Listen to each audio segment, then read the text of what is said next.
UFC 318 is in the books, and what a weird night last night. Starts out with 6 straight finishes, and then we finish with 8 straight decisions. So people are not happy about that. People want to see finishes. A great fight is a great fight, but when you have 8 decisions in a row, that's not a good thing. So fans are not happy about it. Now, Holloway versus Poirier ended up being a great fight last night. We're going to get into that reaction and break down this whole card next. Broadcasting live from an undisclosed location. This is the TCMMA Podcast with your host, Chris Cross. Whoa!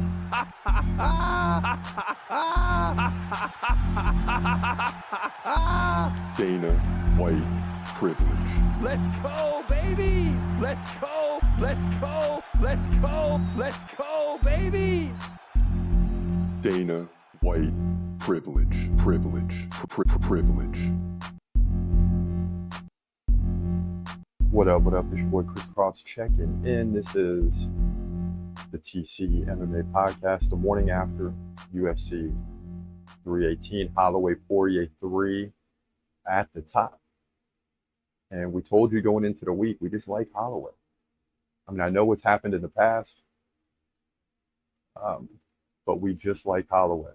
We know Poirier won 2 in a row, but Holloway is on a different level. Poirier is already thinking about retirement. You got all those factors. The home crowd will help, but it didn't help enough as Holloway ended up pulling away with not an easy victory, but a pretty commanding victory in terms of activity.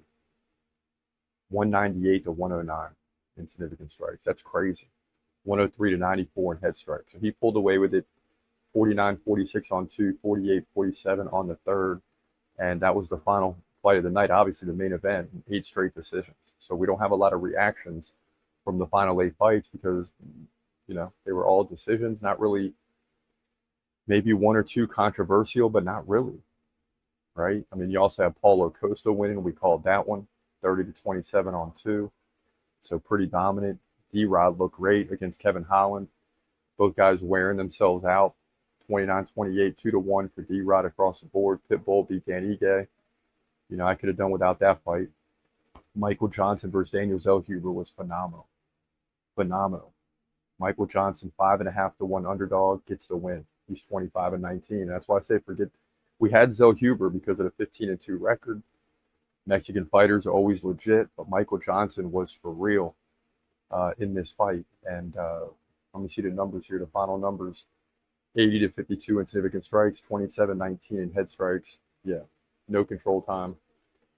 Body and leg strikes were kind of close, but the head strikes got him over the top, and he led in total strikes by 29, 81-52. So just a dominant performance for him. You also have Vinicius Oliveira just kind of walking through Kyler Phillips, who's a tough dude, and he stayed in through the whole fight, even got around 29-28. He lost 2-1. Brendan Allen won by decision. Although Vettori looked good, I thought, toward the second half of the fight. Nikolai Veretnikov wins a split decision over Francisco Prado. And that's kind of where the last 8 fights went. I mean, that's where they went. Now, we got some, before we get in, we're going to get into some of the early prelim now reactions because there were 6 straight finishes. We got to talk about those. So some people had some big nights. And then John Jones in the news as Dana White asked in the post-fight press conference about him headlining the White House event, which, that's a risk. So I'm already understanding what Dana White is talking about when he answered those questions. So more on that in a moment.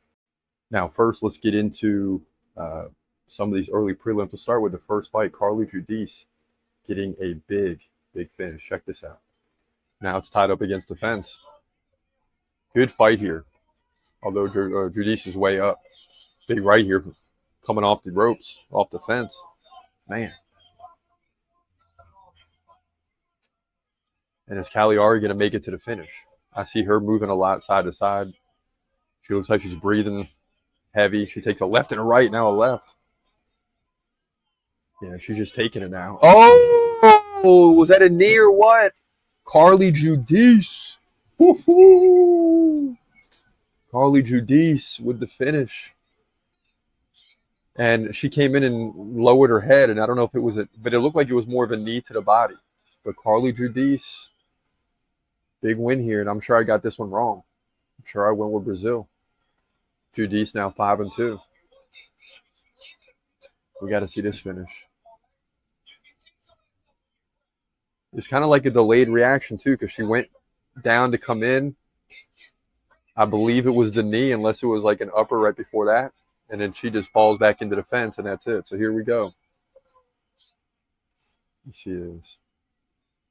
Boom, boom, boom. Yep. Okay. So they reset. Yep. Takes a right jab. Comes in. Yeah. Oh, knee right. Yeah.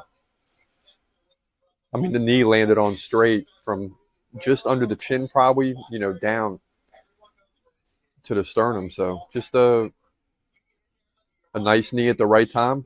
And that's the way it goes. Judice gets the victory here by knee officially. TKO, women's flyweight division, UFC 318. Yeah, so it started quickly. I mean, it started quickly. First fight, and they got 5 fights in 2 hours. So it's a good thing for the UFC. This is all happening. That fight starts quickly. Then you got Bruno Ferreira getting the big finish. Now Ferreira moves to full mount. That changes everything. It gives you a lot more options. And he's going to posture up here. Maybe wants to utilize a ground and pound. I don't know. That triangle. He's tying up that top arm. Oh, arm bar. Oh, my goodness. It's over. McVeigh taps. Gosh. Oh, my goodness, man. Wow, man. Big win for Bruno Ferreira. He made easy work of Jackson McVeigh, to be expected. So we're back to 1-1. Bruno Ferreira, 15-2 now overall. So middleweight division fight, big finish for the Brazilian here at UFC 318. Yeah, so big win for him. We're back to 1-1. We don't know the final record. We know for sure we got 5 fights. We got to look at the other 9. So I'm probably somewhere between 6-8 and 8-6 on the night. But we got the main event and co-main, so that's a big one for us that we really needed this week. Get us back to 11-13 in the main event, which is rough.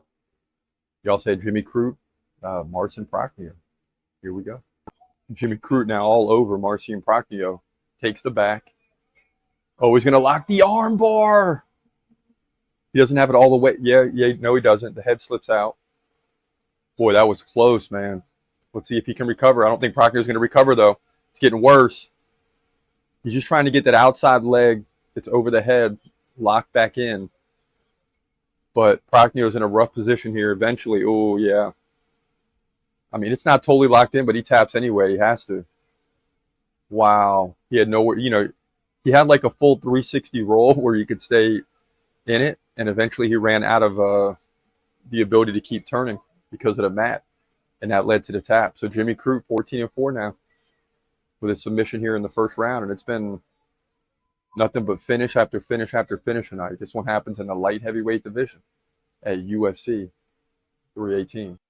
And it's too bad this couldn't continue all night, but it continued for a while. So 3 fights in, 3 finishes.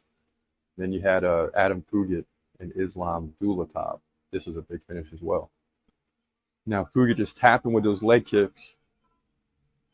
He's got to keep those up. There's another one in order to keep Dulatov off. Now he resets and backs up. Dulatov coming forward with a jab. Finishes him with the right on the ground. Woo! Dang! Oh, that was fast, bro.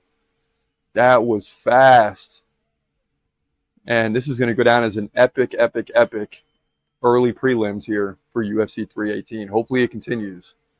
5 straight finishes to start the night, and this one by Dulatov from Germany. He's going to be to 13-1, and he did it inside of a minute as he landed the jab to send him back and then came on top and finished him with the right. Unbelievable win here for him. Man, welterweight division. Stay tuned. UFC 318. Yeah, so another big finish there. We know we got to work on the audio as we get loud during these live performances. So we'll get that straightened out for sure. So that was the The early prelims were phenomenal. You also had Ryan Spann in those early prelims as well. Check this out. He had a good night. Spann already in a dominant position. This is not good for Brzezinski. Now he rolls, gives up his back. Oh, Spann. Oh, he locks it in. Oh, boy, this is a countdown now. It's a countdown now. And he taps. Dang. Brzezinski goes down quick. 3 fights in a row. Big finishes. And the crowd in New Orleans is on its feet. And already, ooh, look at that in the first row. About 80% full already, if not more. So they're not playing tonight. They're ready for action.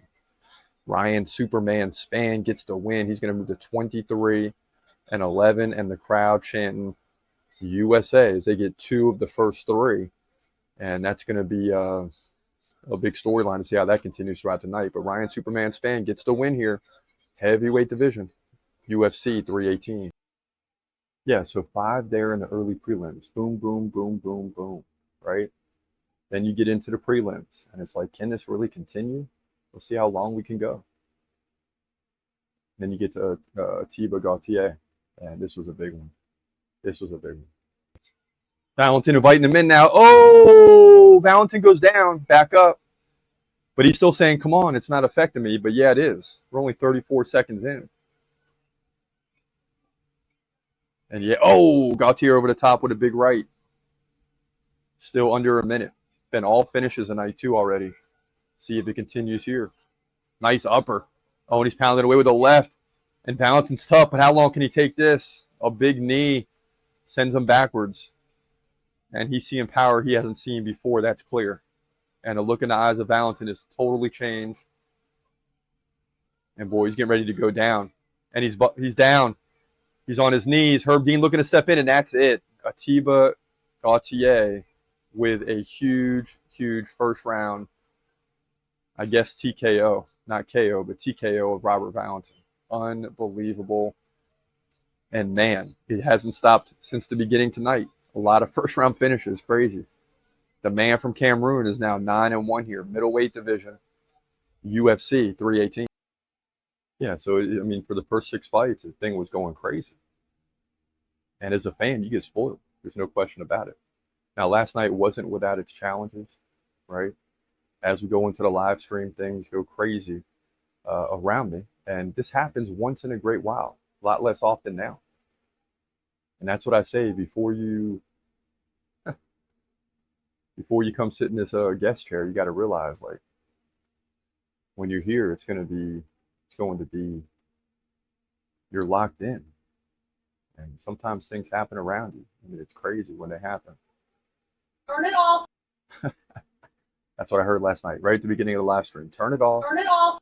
Turn it off. Turn it off. And I'm like, you can't turn it off. If you turn it off, it's over, right? And my fiance's had her moments, but for the most part, she's been excellent through the years. I mean, really, just excellent. Well, Christopher, then you know what? Then maybe that you've got a problem because now it's back in the old day when I first, when you first start doing these podcasts, what you don't realize when you're watching people is you're sort of, if someone's not here with you, you're sort of cutting off the world around you. I mean, you really are. So if something goes down, like I had to look at it like I'm working. Especially when you're doing the live stream. I'm working. And that's very difficult sometimes. So things hit the fan, but everybody worked together and we got through it. turn it off. And luckily we didn't have to turn it off. So that's UFC 318. Boom!